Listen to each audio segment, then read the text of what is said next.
सूरत हाल कुछ इस तरह की थी कि मज़दूर तो सब मज़दूरी पे रहो, चौक वगैरह में खड़े थे। ये तस्वीर आप मेरे सोशल मीडिया अकाउंट्स पर देख सकते हैं, मेरी स्क्रीन के ऊपर भी देख सकते हैं कि किस तरह मज़दूर जो है वो चौक में खड़े हैं, उनकी छुट्टी वगैरह कोई नहीं है और यकम मई उनके नाम पर मनाया जा रहा है।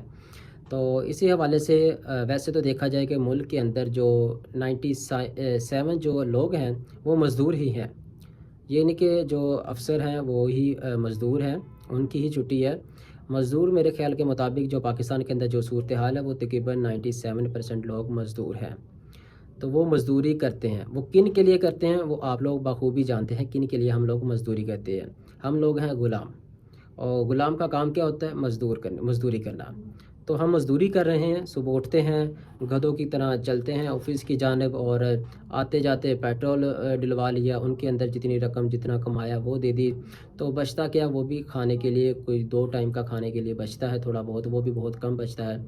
तो देखा जाए तो मज़दूर हम पूरा मुल्क ही मज़दूर है, 97% लोग मज़दूर हैं, ग़ुलाम हैं और ग़ुलामी की ज़िंदगी गुज़ार रहे हैं। इस ग़ुलामी की ज़िंदगी गुज़ारने से यही है कि हम यकम मई जो है वो हम सब के लिए यकम मई मनाया जा रहा है। हम सबको चाहिए कि हम यकम मई मनाएँ, और हम सब मज़दूर हैं और हम 3 ख़ानदानों के लिए मज़दूरी करते हैं। वो 3 ख़ानदान आप ज़रूर जानते हैं, 3 ख़ानदान क्या, वो सियासी लोग, वो आप ख़ुद जानते हैं वो कौन है। हम किन के लिए मज़दूरी करते हैं, किन लोगों के लिए मज़दूरी करते हैं।